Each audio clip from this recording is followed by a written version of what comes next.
Le 3 juin 1938 paraissait dans le toujours excellent Je suis partout la critique de François Vineuil du film américain Une nation en marche, Wells Fargo, texte intégral.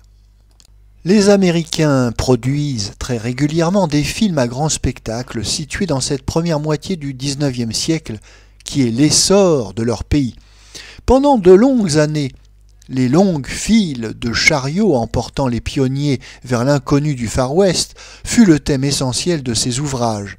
Il est devenu indispensable de le renouveler. Voici Une nation en marche, qui est, ma foi, le roman des voies et communications des États-Unis entre 1840 et 1870, ou, si l'on préfère, l'Odyssée d'un facteur. Un tel sujet paraît difficilement concevable sur le vieux continent, mais il nous faut songer que c'est véritablement l'épopée des Américains. Dans cette histoire trop neuve, vierge de grands événements, cette aventure postale tient après tout un peu la place de la chanson de Roland. Je ne trouve pas si ridicule que les Américains l'aient choisi. À la réflexion, les scénarios de cet ordre comptent même parmi les meilleurs d'Hollywood, ceux que l'on traite avec le plus d'accent et qui méritent d'emporter le mieux notre sympathie. Ils nous font assister à des conquêtes élémentaires de l'homme civilisé. Aux alentours de 1840, le premier chemin de fer américain va seulement jusqu'à quelques centaines de kilomètres de New York.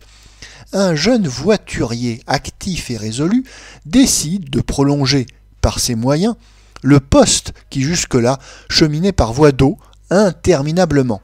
Pour sa première expérience, il s'est chargé de porter une bourriche d'huîtres jusqu'à une petite ville de l'intérieur. Il vient de la côte, tantôt en wagon, tantôt en charrette. Grâce à sa rapidité, les huîtres arrivent fraîches. Un bailleur de fonds, que l'on invite à la dégustation, est séduit et financera l'entreprise. Le film, en anglais, porte simplement pour titre le nom de cette nouvelle firme, Wells Fargo. Il faut ensuite porter les dépêches jusqu'à Saint-Louis à cheval, malgré les inondations, les intempéries. Un peu plus tard, ce sera la grande étape jusqu'en Californie, en tiraillant contre les Indiens, à travers les prairies et les déserts, où les roues de la diligence marquent la première piste. C'est un grand jour que celui où est réalisé le premier courrier transcontinental par voie de terre. Le film s'achève vers 1870 par la construction d'une ligne télégraphique le long des jalons posés par les vaillants cavaliers de naguère. Les Américains sont presque toujours heureux dans cette restitution de leur passé. Nous en découvrions les raisons, Robert Brasillac et moi, en admirant l'autre jour à l'exposition de l'art des États-Unis, où le cinéma forme à notre sens la seule section intéressante, le schéma fort bien présenté de la genèse d'un film, en l'occurrence, justement, un film de style, d'après le Tom Sawyer de Mark Twain. On ne peut imaginer, sans avoir vu ces panneaux, avec quelle conscience est menée la préparation d'un tel ouvrage. Un immense réseau de recherche concernant les lieux de l'action, les événements qui occupaient les personnages du temps, est sans doute un des secrets de la vie que les Américains peuvent communiquer à ces tableaux. Il y a là, de service en service, des bibliothèques aux studios, un triomphe de la division du travail et de l'œuvre collective, où le metteur en scène n'a plus d'autre personnalité du reste que celle d'un super contremaître. L'énigme qui demeure, c'est qu'avec des méthodes aussi sûres et soigneuses, les Américains aboutissent à des anachronismes et à des invraisemblances burlesques lorsqu'ils s'occupent de l'Europe passée ou présente.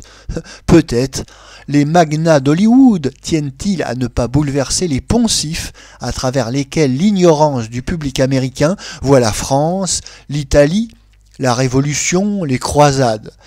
Mais sur le terrain de leur propre histoire, les Américains sont d'une imbattable véracité.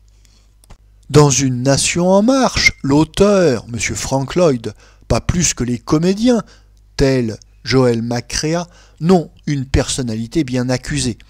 L'argument dramatique passe au second plan. Le film est plutôt traité à la façon d'un documentaire, découpé étape par étape, année par année, en nombreuses tranches. Mais le morcellement qui en résulte est en somme préférable aux liens fictifs que l'on aurait pu créer avec quelques gros mélos. Les détails les plus fugaces ont le relief d'une chose vue par un excellent observateur. De pareils spectacles, en tout cas, avec leur espèce de naïveté chaleureuse, sont très utiles aux Américains.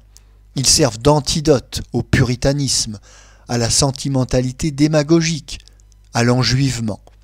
Ils rappellent aux hommes de là-bas, de mémoire si courte et si vain de leur confort, le temps où les Gorets mangeaient des épluchures dans les rues de leur cité, mais où l'Amérique possédait les vertus viriles qui l'ont faite et qui lui donnèrent la puissance que sa démocratie menace.